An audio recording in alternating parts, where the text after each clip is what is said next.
Parliament సభ్యులు, మాజీ శాసనసభ్యులు బీసీపీఎఫ్ పిలుపు మేరకు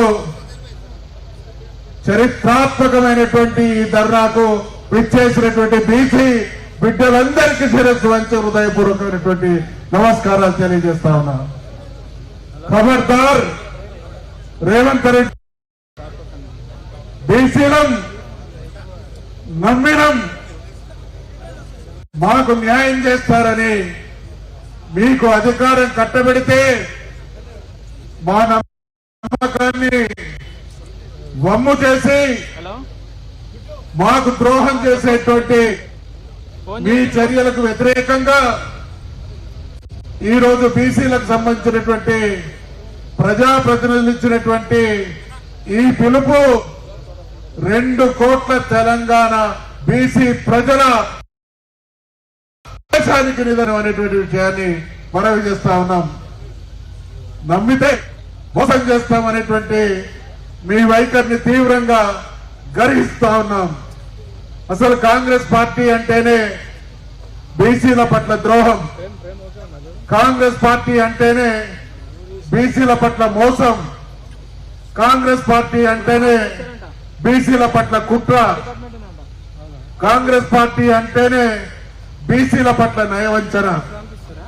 ఒక్కసారి దేశానికి స్వాతంత్రం వచ్చినప్పటి నుండి ఈ రోజు తెలంగాణలో జరుగుతున్నటువంటి పరంపరలన్నీ సమీక్షిస్తే ఇవాళ భారతదేశంలో బీసీలు 2వ శ్రేణి పౌరులుగా ఈ దుస్థితిలో కొనసాగడానికి బాధ్యత ముమ్మాటికి కాంగ్రెస్ పార్టీది, కాంగ్రెస్ ప్రభుత్వానికి అనేటువంటి విషయాన్ని మనవి చేస్తా ఉన్నాం. దేశంలో అధికారం చేజిక్కించుకున్న నాటి నుండి ఒక కులగణన చేసినటువంటి పాపాన పోలేదు, బీసీ మంత్రిత్వ శాఖనిచ్చినటువంటి పాపాన పోలేదు, బీసీలకు ఉత్పత్తి సృష్టించబడినటువంటి సంపదలో భాగస్వాములను చేసినటువంటి పాపాన పోలేదు. అటువంటి కాంగ్రెస్ పార్టీకి దేశగతిలో, దేశం మొత్తంలో ఏ రకంగా పుట్టగతులు లేనటువంటి పరిస్థితికి లోనైందో ఇవాళ తెలంగాణలో నమ్మి అధికారం ఇస్తే మళ్ళీ అదే నాటకంతో, ద్రోహంతో తెలంగాణలో ఉన్నటువంటి బీసీలను మోసం చేసేటువంటి ప్రయత్నం చేస్తా ఉన్నది. వాస్తవంగా దేశవ్యాప్తంగా ఉన్నటువంటి బీసీలందరి నినాదం మేమెంతో మాకంతా అయితే కాంగ్రెస్ పార్టీ రాష్ట్రంలో అధికారంలోకి రావడానికి తానంతట తానుగా ఇచ్చినటువంటి హామీ 42% రిజర్వేషన్లు, దాన్ని చట్టబద్ధ తీసుకొస్తాం, ముమ్మాటికి అమలు చేస్తాం.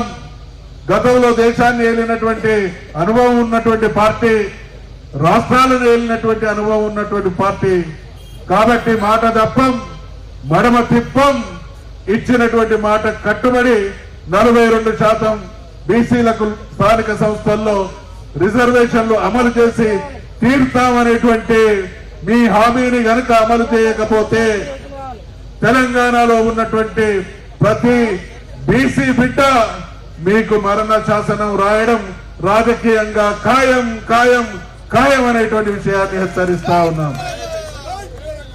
ఏం జరిగింది దేశంలో, ఏం జరుగుతున్నది రాష్ట్రంలో?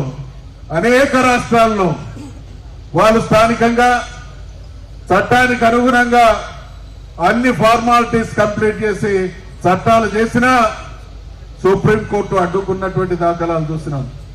మరో రాష్ట్రంలో కూడా అనేక సందర్భాల్లో తీర్మానాలు చేసినా అవి చెల్లకుండా పోయినటువంటి దాఖలాలు చూసినాం.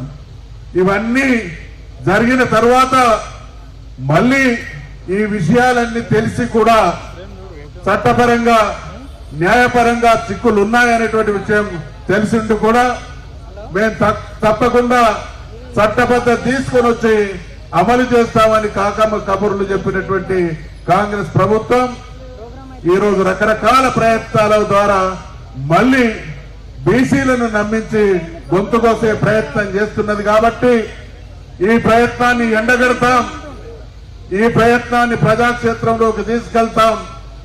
ఈ ప్రయత్నం నుండి ప్రభుత్వం తన వైఖరిని మార్చుకునేటువంటి ఒత్తిడి తీసుకొస్తామనేటువంటి ఉద్దేశంతో బీసీపీఎఫ్ ఈ కార్యక్రమాన్ని ఏర్పాటు చేస్తే బీఆర్ఎస్ పార్టీ సంపూర్ణంగా మద్దతు ఇవ్వడం జరిగింది. మా నాయకుడైనటువంటి కేసీఆర్ గారి ఆదేశం మేరకు ఎక్కడి వాళ్ళక్కడ బీఆర్ఎస్ శ్రేణులన్నీ కూడా ఈ కార్యక్రమంలో పాల్గొంటా ఉన్నాయి.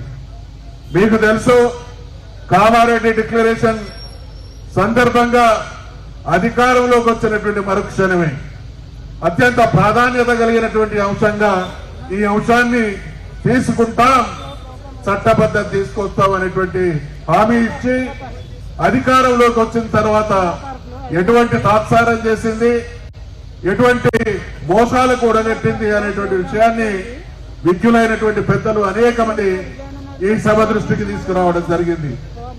ఆ రోజు బీసీ సంఘాలు, అయ్యా మీరు అధికారంలోకి వస్తే కులగణన చేస్తామన్నారు,